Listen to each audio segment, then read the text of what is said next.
Hi everyone and welcome to the Omni Voices podcast with me, your host Katie Matthews.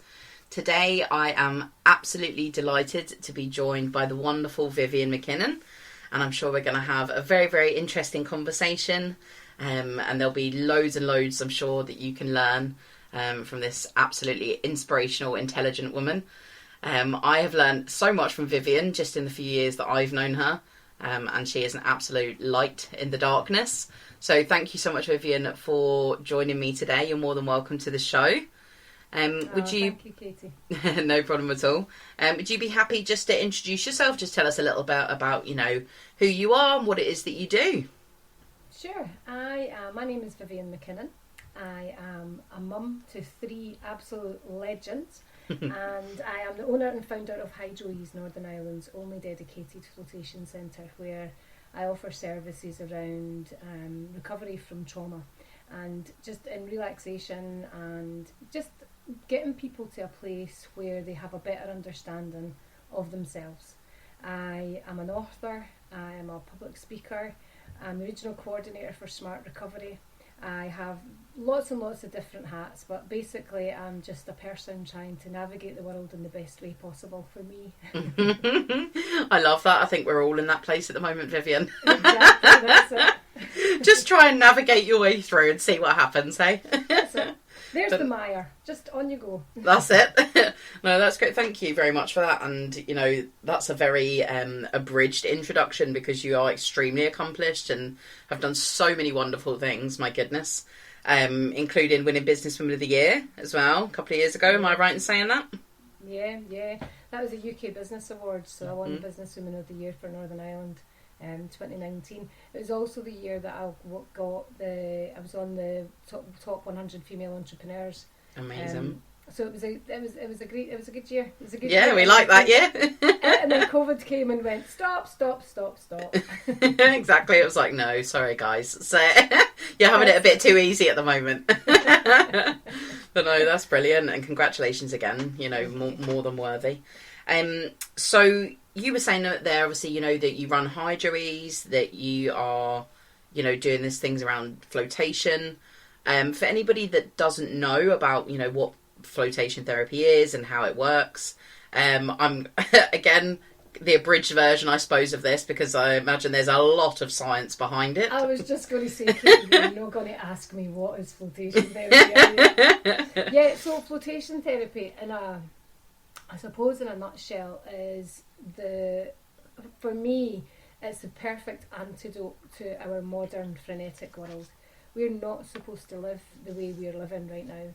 It's far too fast, far too, technology and convenience is going to be the death of all of us. The rates of anxiety are rising, rates of post-traumatic stress are rising, rates of stress, cancers, fibromyalgia, lots of different things. We're struggling in this world. And flotation just offers a place that's free from movement, free from balance, free from pretty much any external stimulation, and gives you a chance just to sit back and go and just take that introspective look, to stop and just ask yourself the questions like, who am I? What is life about? Why am I being driven and behaving in the ways that I am? And very rarely do we take that time. And flotation is 25 centimetres of body temperature water and half a tonne of Epsom salt. And it just offers you that space where you just float on top of the water. Now, your unconscious mind has made decisions and puts big, huge generalisations across lots of information that's available to us. And when you're in the float, the unconscious mind's like, whoa, hang on a minute. Am I sitting down? Am I standing up? Am I, hang on, when did we last feel like this? And where have the lights gone? And so that unconscious mind is suddenly kind of going, so we don't need that 80% of energy that we use to get ourselves around externally. Let's put that 80% of energy to use internally. So it just starts to activate the blood flow and stimulate the lymphatic and the digestive system. So it starts a really quick detox, which is a really good way if you have lots of cortisol and adrenaline and lots of kind of stress hormones and chemicals within your system. It just starts to really quickly eradicate that, as well as restrict the production of lactic acid. So just softens all the body from the inside. And there's a lot of research now in terms of its use for people who have returned from Afghanistan. In America, in the Laureate Institute of Brain Research, they'd done some studies with veterans who were returning, and what they found through fMRI and EEG scans was that during flotation, it starts to decrease activity within the limbic system of the brain, which is the emotion centre, but more importantly starts to reduce activity within the fight or flight, which is called the amygdala. And what that then does is it increases activity in the right constructs of the brain. So the thoughts that would usually cause us stress and anxiety or upset or fear suddenly doesn't have that charge on it anymore. And there's just that softer side of the mind that's like, hang on a minute, that happened 10 years ago. Like, what does that actually mean to me? So for me, it's as I said at the beginning of this, it's the perfect anecdote to modern life. It's somewhere where you can go and just get away from the world for get away from your mobile phone for an hour period, if nothing else. That's it. No, that's brilliant, Vivian. Thank you for sharing that. And I still have yet to experience this. I've booked the tickets or booked the slot and everything, but obviously with COVID and I've had to shield and all that there, so I haven't been able to get down, but I literally cannot wait. It's like one of the first things on my to-do list. Oh, good. And we are open. We are allowed to remain open because we have secured funding from various different sources, but it's through a bigger tender from the Department for Health and the Executive Office. So we are ancillary to mental health, and because we do a lot of work, one of the letters of confirmation that we got for the Health and Social Care Board to prove that we were delivering under these tenders clearly stated that as part of a multidisciplinary team, we are an integral part of people's treatment plans, and to refuse people access to our service would be hugely detrimental and possibly result in the loss of life. Mm-hmm. So that was huge for us because, since the first lockdown when we closed, it was really difficult to try and get across exactly what it was we were doing to an overworked and understaffed council department who were simply saying, this is the legislation, do you fit into this? No, well, you can't stay open. And we're saying, but we do fit into that, we just don't fit into the structure that you actually have. But if you kind of looked at the grey areas around that and allowed yourself to see past that, but people are just so, there's a lack of, I don't think there's a lack of awareness, because the awareness is getting out there, but there's definitely a lack of understanding at what we actually do in Hydroease, which is my job to get it out there. No, absolutely, and that's why it's so important, to have these conversations and to demonstrate the real impact that you're having, because it's tangible results that you can actually measure and you can see, and as you say, it's an integral part, of people's recovery plans and treatment plans. We've started with the funding and the referrals that we're getting in. So we're working with Extern, which is one of the biggest charities across North and South of Ireland. We're working with Intercom, and Intercom work in interfaces across Northern Ireland.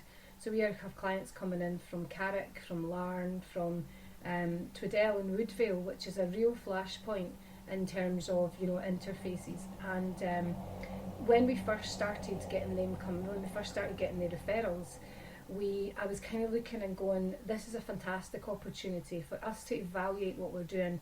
So every single client that comes in, we pre and post evaluate, so from the beginning to the end of the session. So, but that's more for our RAFT programme, which is a combination of havening, cognitive behavioural therapy, hypnotherapy, laughter yoga, lots of different things that I've rolled into one as a blended approach, and then the float behind that, and it's working with brainwave states. So, we're getting people coming in and they're scoring, we're using the GAD-7, which is a generalised anxiety disorder scale, and that scale is 7 questions. And so you get asked the 7 questions: how has your last week been in relation to these 7 questions? And then at the end of the session, it's how do you feel now in relation to these 7 questions? And I mean, obviously, doing a one-to-one, using techniques that enable the mind to just slow down a bit, that enable the body to soften, and then going into a float tank, obviously there's going to be a big reduction in how people see their symptoms. So so what we've been doing is looking at that. But then the exciting thing for me is, people are coming in and maybe scoring like a 19 or a 20 on the GAD-7 scale, which the highest is 21. So they're coming in and they're saying that they're perceiving their last week as being in the severely anxious category. And when they leave, they're maybe scoring like a 1 or a 2. But it's when they come back the next week and it's their perception of their last week and they're scoring 14. And you're thinking, wow, you scored 20 last week. So your perception of this last week that since you've been in is now only a 14. That's massive. And then they leave scoring a 1 or 2, which again you would expect. And then they come in for the next session and they're scoring maybe an 8. And it's like, wow, within the space of 3 sessions, because ultimately it's about our perception of our life. Do you know, people can say, oh, well, you look much better, or you sound much better, or you seem to be getting out a bit more, and they look at this as being the indicators. But it's only that person that can tell you exactly how it feels for them based on their experience. So that's really exciting. We've set up like an Excel spreadsheet, and we have a data company who's working alongside us, so that we can start taking all that information and we can look at the real impact that we're making. Because like I can stand on the rooftops and say, my clients have said this and said that, and I have these testimonials. But to have actual tangible evidence that you can say, look, here is the pre and post evaluation, here is the metrics and the scores that people have given themselves, and this is the journey they've came on with us. Which is much more, it just gets people to sit up a bit more and kind of go, actually, what is it you're doing over there? Which is great, because that's where we want to be. No, absolutely. That's unbelievable. And congratulations on that as well. It's going to be so great to see the results from that, all the data that you are able to pull from it. As you say, it's real tangible results. And, we know we live in a world where a lot of decisions are made by evidence-based decisions and, having data and things. So, no, that's fantastic that you're going to have and that. And that's it. And it's, it's people coming in, I was working with a lady whose husband was quite a high-profile murderer during the Troubles. I have a gentleman coming in who is, a £500 a day cocaine habit. I have, someone else coming in who, lots and lots of childhood trauma. And ultimately their experiences might have been very different, but the way their body and their mind is responding is very similar. They're all having periods of inability to regulate emotion. They're all having periods of night tremors where their mind's awakened but their eyes are closed and their body's in complete rest and digest mode. They're having periods where they're having panic attacks, and so they're reporting the same things, but their experiences have been very different. So it'll be a real broad section of just trauma at its rawest kind of form. So yeah, we're really excited, and I think because we've been open nearly 6 years now, it was a natural step for us, and it was something that I always kind of spoke about. But when people are coming in, and it's quite expensive to come in and do raft, and that's why one of my biggest things is nobody should be too poor to heal.